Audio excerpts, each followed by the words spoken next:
श्रीयकान्ताय कल्याणनिधये निधयेतिनाम् श्रीवेङ्कटनिवासाय श्रीनिवासाय मङ्गलम् लक्ष्मी सविभ्रमालोकसुभ्रूविभ्रमचक्षुषे चक्षुषे सर्वलोकानां वेङ्कटेशाय मङ्गलम् श्रीवेङ्कटाद्रिशृङ्गाग्रमङ्गलाभरणाङ्गये मङ्गलानां निवासाय श्रीनिवासाय मङ्गलम् सर्वावयव सौन्दर्य सम्पदा सर्वचेतसां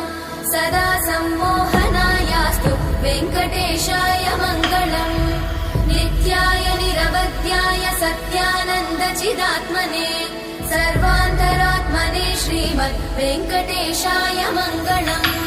स्वतः सर्वविदे सर्वशक्तये सर्वशेषिने सुलभाय सुशीलाय वेङ्कटेशाय मङ्गलम्।